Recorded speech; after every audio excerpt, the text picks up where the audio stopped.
Are you a gamer? I am. Well, sometimes. It really depends on the game. I'd been recently busy having a life for, most of this year, and then this new game, Zelda Tears of the Kingdom, was released. And ever since, I've been spending a major chunk of my time playing this amazing game. So, much so, that without this game, I'd be setting up this channel much earlier. Not like anyone is really going to notice. So if you want to be the first, then go right ahead. Because I've spent so much time, and because this topic is kind of trending right now, I'm going to hop on the bandwagon and ask myself a random question that nobody else has. What is the geopolitical situation of Hyrule? No, really. There seems to be no mention of an outside world, and I need to separate myself from the other geography-related YouTube videos who just want to talk about current events. Not me, because current events are depressing.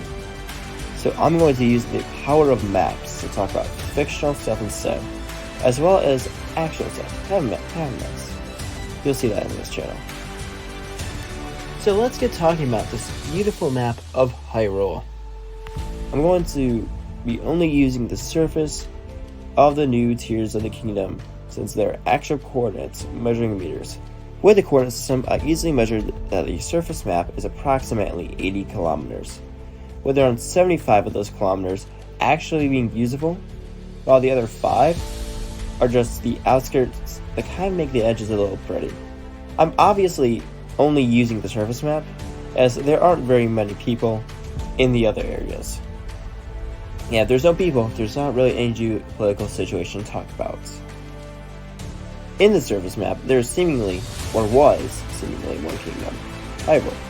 However, since that kingdom collapsed in an event known as a calamity, it kind of split into a bunch of different regions, with each town serving as the capital of each designated region. However, if you clicked on this, you probably already know all that. So let me get straight into the juicy stuff. Each of the 8 regions seems to be somewhat governed in itself autonomously. Each of these regions seems independent. These regions also seem to either govern only the city itself or the region that they are in. Each of these regions only covers a few square kilometers of land, so each and every single one of these regions would be considered independent city-states. A city-state is essentially a state that covers the area of a city. It's in the name. So their actions have little effect on the other so-called city-states, as there is no mention anywhere of any sort of dispute between regions in either of the two games. In fact, there is too little mention of other regions in either of the games. You kind of see a little bit more of this in the second game, as people come and go in Lookout Landing from all the different regions, and there's always mention of whatever regional phenomenon that go on. As Lookout Landing is kind of the new capital of the area, but not really. Throughout both of the games, much of the regions are in some sort of isolation with their own individual peasant state. This proves that the regions are in fact independent from each other. In the previously overland government of Hyrule, which by Tears of the Kingdom only exists in the form of Lookout Landing, the overland government doesn't really exist. So if there is no relation between the regions and there is no overland government, then what exactly is the geopolitical situation of Hyrule? Let's start by looking at each of the regions. Let's start with the Korok region, which is always in complete isolation and likely only gets materials to sell in their general store by their kind of little scouts that you can find all around the map. And these scouts likely probably gather materials as well as just hide under rocks. In fact, there's nobody other than the Koroks in the Korok village. Outside the Korok forest, there is no mention at all of the Koroks by any other person. It's thus establishing the fact that they're very isolationist due to the fact that nobody else really knows they exist. They don't really seem to have a government unless the tree is the one giving orders, but the tree never really gives orders when you're there. So maybe the tree and the Koroks live mutually as independent entities. Next, we look at the Zora, who before Breath of the Wild didn't allow outsiders in their domain, as the Link was reported to be the first Highlander in this century. Although they do eventually get outsiders, they seem to operate independently, having their own royal family and king, establishing themselves as an independent monarchy. Looking over to the Rito, they have a government as an elder, and they interact with other regions constantly. They are seen trading with others multiple times, and even have a stable operating right next to the village. The stable even turns into a newspaper company in the second game. All in all, the Rito seem to establish themselves as the least isolated among the regions, even being comparable to a small capitalist city-state like Singapore in real life. Now, if I compared every region, I'd be constantly repeating each town as an isolated city-state with only an executive head of state to lead them.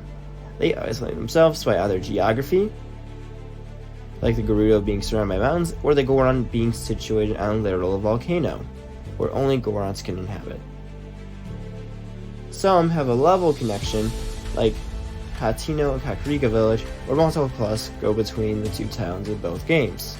In the Waterline Village even boasts of its independence by establishing itself as the only gambling-friendly village in Hyrule. Or at least they're the only people with a casino. Point is, Hyrule is just a bunch of isolated city-states who somewhat trade with one another. What was the point of this entire video if that's all Hyrule is? Wait a second. There is one part of all of this that isn't in isolation from one another. The stables. There are 15 stables in Breath of the Wild, and 17 in Tears of the Kingdom, including the 2 mini-stables. These stables violate the status quo of the villages, being the definition of connectivity. This holds especially prevalent in the second game, when all of the stables have a connected rewards program that transfers between each stable. Then when you think of the entire business of the stable and how they move horses between stables, so one can order them from any stable. That's just a special connection between all the stables. Then when one thinks of the Lucky Clover Gazette and how they regularly transport their papers throughout the entirety of Hyrule, you notice that somebody in each of the stables is always reading the latest edition. That's pretty good service. There's no service or government in the entirety of Hyrule like the stables, showing that the most powerful government isn't in any of the towns or kingdoms, but the stable service, as their reach extends over the entirety of Hyrule. Link should be riding on the 4 different regions for help each game, but the stables instead, as they're the ones with a real power. So, that's who's really in charge of Hyrule, the stables, not the regions. Do you see any other region having 15 towns? Do you see any other town having such influence from one corner of the map to another? No. The different towns are all isolated because they have small spheres of influence, while the stables have the largest sphere of influence by a significant factor. If you really want to know who's controlling Hyrule, just find that giant horse head. Thank you, and stay crispy.